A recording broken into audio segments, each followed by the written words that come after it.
नमस्कार, आकाशवाणी से प्रस्तुत है समाचार प्रभात।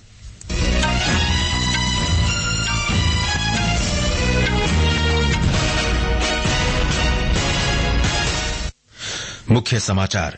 केंद्र ने राज्यों को मंकी पॉक्स संक्रमण का तत्काल पता लगाने के लिए प्रभावी उपाय करने तथा निगरानी बढ़ाने के निर्देश दिए। सूचना और प्रसारण मंत्री अश्विनी वैष्णव ने कहा, लैटरल एंट्री की अवधारणा पहली बार 2005 में कांग्रेस के नेतृत्व वाली यूपीए सरकार के कार्यकाल में आई। विदेश मंत्री सुब्रमण्यम जयशंकर आज नई दिल्ली में नेपाल की विदेश मंत्री आरजू राणा देउबा के साथ वार्ता करेंगे। रक्षाबंधन का त्यौहार देश भर में उल्लास के साथ मनाया जा रहा है।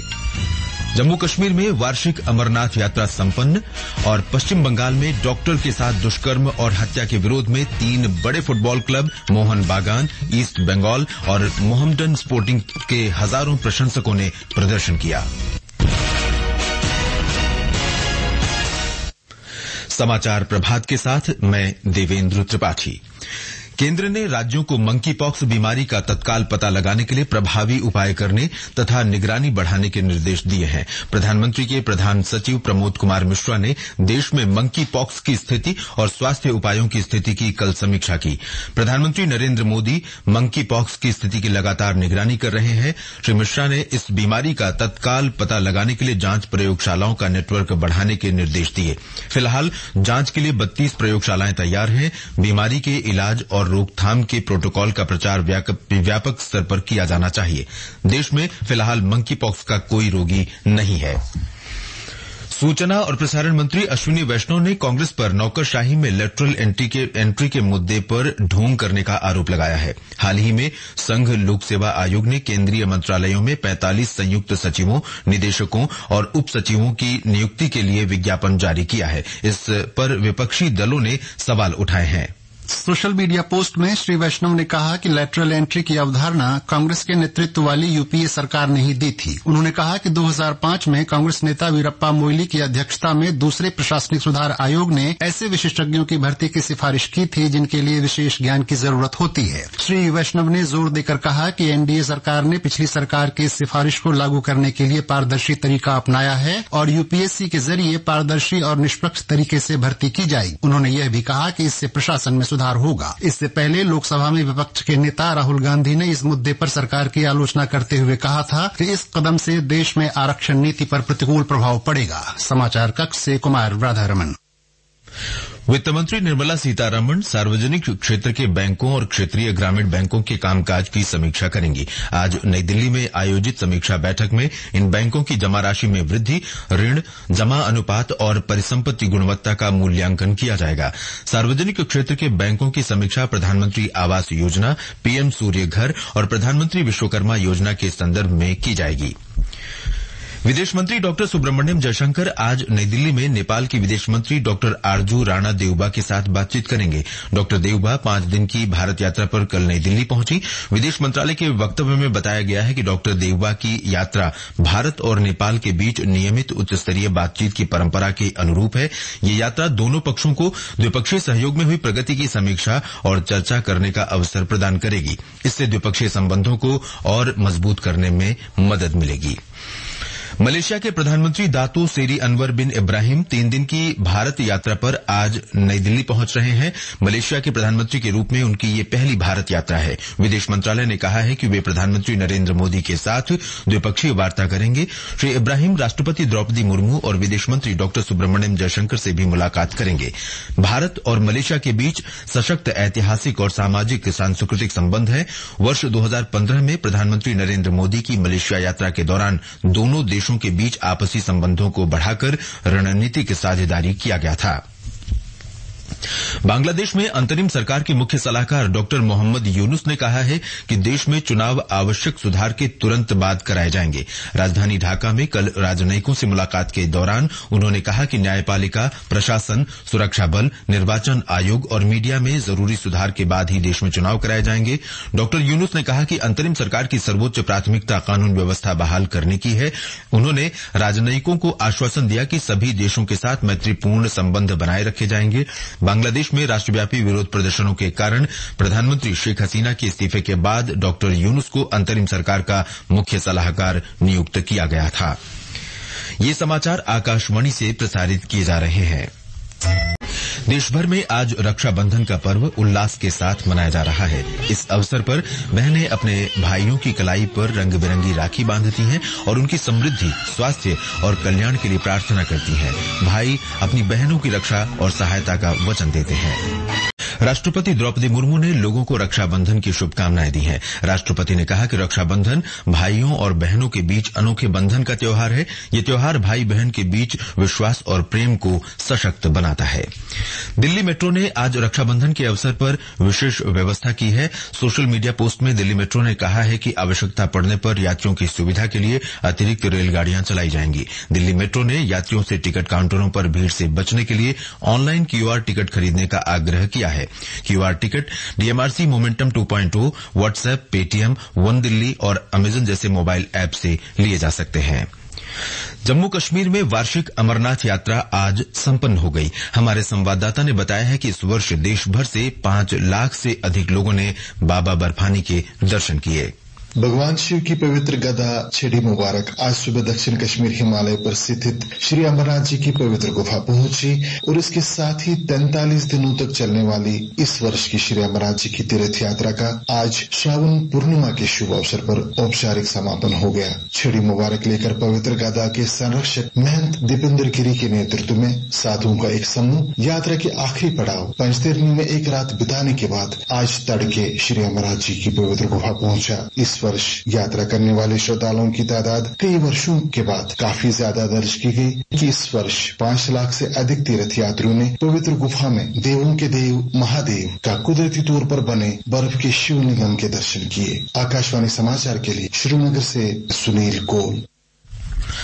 पश्चिम बंगाल के राज्यपाल सीवी आनंद बोस ने राज्य के सभी मेडिकल कॉलेज और अस्पताल प्रशासन को परिसरों में सुरक्षा बढ़ाने का निर्देश दिया है। पिछले हफ्ते कोलकाता के आरजीकर मेडिकल कॉलेज और अस्पताल में एक जूनियर डॉक्टर के साथ दुष्कर्म और हत्या के बाद ये निर्देश दिया गया है। राज्यपाल ने अस्पताल के अधिकारियों को ये सुनिश्चित करने को भी कहा है कि वे अस्पताल में महिला डॉक्टरों और पैरामेडिक्स को पर्याप्त सुरक्षा प्रदान करें। सर्वोच्च न्यायालय ने इस घटना का स्वतः संज्ञान लिया है। भारत के मुख्य न्यायाधीश डीवाई चंद्रचूड़ के नेतृत्व वाली 3 न्यायाधीशों की पीठ कल इस मामले की सुनवाई करेगी। पीठ में न्यायमूर्ति जेबी पारदीवाला और न्यायमूर्ति मनोज मिश्रा भी शामिल हैं। कोलकाता के 3 मशहूर फुटबॉल क्लब मोहन बागान, ईस्ट बंगाल और मोहम्मडन स्पोर्टिंग के समर्थकों ने आरजीकर मेडिकल कॉलेज में महिला डॉक्टर के साथ दुष्कर्म और हत्या के विरोध में एकजुट होकर कल कोलकाता में विरोध प्रदर्शन किया। साल्टलेक स्टेडियम के बाहर मोहन बागान के कप्तान सुभाषिष बोस, उनकी पत्नी कस्तूरी छेत्री और ऑल इंडिया फुटबॉल फेडरेशन के अध्यक्ष कल्याण चौबे ने पीड़िता के लिए न्याय की मांग की। सुभाषिष बोस ने कहा कि ये पहला मौका है जब न्याय के लिए तीनों क्लब के समर्थक एकजुट हुए हैं। स्टेडियम में मोहन बागान और ईस्ट बंगाल के बीच डूरंड कप डर्बी मैच खेला जाना था, लेकिन प्रशासन ने सुरक्षा कारणों से इसे रद्द कर दिया। पद्म पुरस्कारों से सम्मानित 70 से अधिक डॉक्टरों ने प्रधानमंत्री नरेंद्र मोदी को पत्र लिखकर कोलकाता दुष्कर्म और हत्या मामले में व्यक्तिगत रूप से हस्तक्षेप करने की मांग की है। इन डॉक्टरों ने कहा है कि क्रूरता की ऐसी घटनाएं चिकित्सा क्षेत्र की सेवाओं को प्रभावित करती हैं। उन्होंने कहा कि चिकित्सा क्षेत्र में कार्यरत महिलाओं की सुरक्षा पर तत्काल ध्यान दिए जाने की आवश्यकता है। डॉक्टरों ने प्रधानमंत्री से इस तरह की घटनाओं को रोकने के लिए कड़े कदम उठाने का भी आग्रह किया। तमिलनाडु, पुदुचेरी, कराईकल, नागालैंड, मणिपुर, मिजोरम और त्रिपुरा के कुछ हिस्सों में आज तेज वर्षा हो सकती है। मौसम विभाग के वैज्ञानिक डॉक्टर नरेश कुमार ने कहा कि मराठवाड़ा, तटीय आंध्र प्रदेश और यनम में भी तेज वर्षा का अनुमान है। अभी कुछ दिनों से एक लो प्रेशर बना हुआ है जिसका जो पोजीशन है साउथ बांग्लादेश और एडजॉइनिंग एरिया, तो उसके प्रभाव से वेस्ट बंगाल, नागालैंड, मणिपुर, मिजोरम, त्रिपुरा इस सब डिवीजन में हमने ऑरेंज अलर्ट दे रखा है, वेरी हैवी का अनुमान है। और उसके बाद बिहार में थोड़ा रेनफॉल एक्टिविटी बढ़ सकती है। और समाचार सेवा प्रभाग अपने साप्ताहिक कार्यक्रम पब्लिक स्पीक में आज रात 9:30 बजे अंतरिक्ष के क्षेत्र में उभरते अवसर विषय पर परिचर्चा प्रसारित करेगा। कार्यक्रम के लिए नई दिल्ली स्थित क्षेत्रीय सुदूर संवेदन केंद्र उत्तरी के उप महाप्रबंधक डॉक्टर समीर सरन हमारे स्टूडियो में उपस्थित रहेंगे। कार्यक्रम के दौरान श्रोता विशेषज्ञ से विषय से संबंधित प्रश्न पूछ सकते हैं। केंद्रीय गृह मंत्री अमित शाह ने भारतीय तटरक्षक बल के महानिदेशक राकेश पाल के निधन पर दुख व्यक्त किया है। तटरक्षक महानिदेशक राकेश पाल का दिल का दौरा पड़ने से कल चेन्नई में निधन हो गया। वे 59 वर्ष के थे। श्री पाल तटरक्षक बल के एक कार्यक्रम में भाग लेने के लिए चेन्नई में थे। उन्हें राजीव गांधी मेमोरियल अस्पताल में ले जाया गया, लेकिन उन्हें बचाया नहीं जा सका। उत्तर प्रदेश में मेरठ और गाजियाबाद के बीच नमो भारत रेल सेवा शुरू हो गई है। रैपिड ट्रेन ने कल मेरठ से साहिबाबाद के बीच 42 किलोमीटर की दूरी महज 32 मिनट में तय की। ये समाचार हमारी वेबसाइट www.newsonair.gov.in और हमारे mobile app news on AIR पर भी उपलब्ध हैं। और अब आज के समाचार पत्रों की सुर्खियों के साथ हैं आकर्षिता सिंह। धन्यवाद देवेंद्र। कोलकाता स्थित आरजी-कर अस्पताल में प्रशिक्षु चिकित्सक से कथित दुष्कर्म और हत्या मामले से जुड़ी खबरों को अधिकांश अखबारों ने अपने पहले पन्ने पर जगह दी है। जनसत्ता ने लिखा है, डॉक्टर बलात्कार हत्याकांड की कल सुनवाई करेगा सुप्रीम कोर्ट। शीर्ष अदालत ने मामले में स्वतः संज्ञान लिया। अमर उजाला ने सुर्खी दी है, सीबीआई ने तलब की प्राचार्य की कॉल डिटेल। आरोपी राय की मनोवैज्ञानिक जांच, वार्ड की रेजर मैपिंग। दैनिक ट्रिब्यून ने झारखंड मुक्ति मोर्चा के वरिष्ठ नेता चंपई सोरेन के पार्टी बदलने से जुड़ी खबर दी है। लिखा है, भाजपा में शामिल होने की अटकलें, दिल्ली पहुंचे चंपई सोरेन, बोले सीएम रहते मेरा अपमान हुआ, विकल्प खुले हैं। कानून और व्यवस्था पर गृह मंत्रालय की सख्ती की खबर राष्ट्रीय सहारा के पहले पन्ने पर है। राज्यों में बढ़ रहे अपराधों को देखते हुए गृह मंत्रालय ने जारी किया आदेश।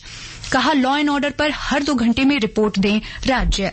अमर उजाला के मुख्य पृष्ठ पर न्यूज डायरी में है, 188 हिंदू शरणार्थियों को मिली नागरिकता। गृह मंत्री अमित शाह ने सौंपा नागरिकता प्रमाण पत्र। देशबंधु ने अपने मुख्य पृष्ठ पर खगोलीय घटना से जुड़ी खबर प्रकाशित की है। नासा के हवाले से लिखा है, आज भारत में दिखेगा साल का पहला सुपरमून, अगला सुपरमून 17 सितंबर को। राजस्थान पत्रिका ने इसे अद्भुत खगोलीय घटना बताया है। लिखा है, राखी पर बहन धरती के करीब आएंगे चंदमामा। धन्यवाद आकर्षिता। और अंत में मुख्य समाचार एक बार फिर। केंद्र ने राज्यों को मंकी पॉक्स संक्रमण का तत्काल पता लगाने के लिए प्रभावी उपाय करने तथा निगरानी बढ़ाने के निर्देश दिए। सूचना और प्रसारण मंत्री अश्विनी वैष्णव ने कहा, लेटरल एंट्री की अवधारणा पहली बार 2005 में कांग्रेस के नेतृत्व वाली यूपीए सरकार के कार्यकाल में आई। विदेश मंत्री डॉक्टर सुब्रमण्यम जयशंकर आज नई दिल्ली में नेपाल की विदेश मंत्री आरजू राणा देउबा के साथ वार्ता करेंगे। रक्षाबंधन का त्योहार देश भर में उल्लास के साथ मनाया जा रहा है। जम्मू कश्मीर में वार्षिक अमरनाथ यात्रा संपन्न और पश्चिम बंगाल में डॉक्टर के साथ दुष्कर्म और हत्या के विरोध में 3 बड़े फुटबॉल क्लब मोहन बागान, ईस्ट बंगाल और मोहम्मडन स्पोर्टिंग के हजारों प्रशंसकों ने प्रदर्शन किया। इसके साथ ही समाचार प्रभात का ये अंक समाप्त हुआ। नमस्कार।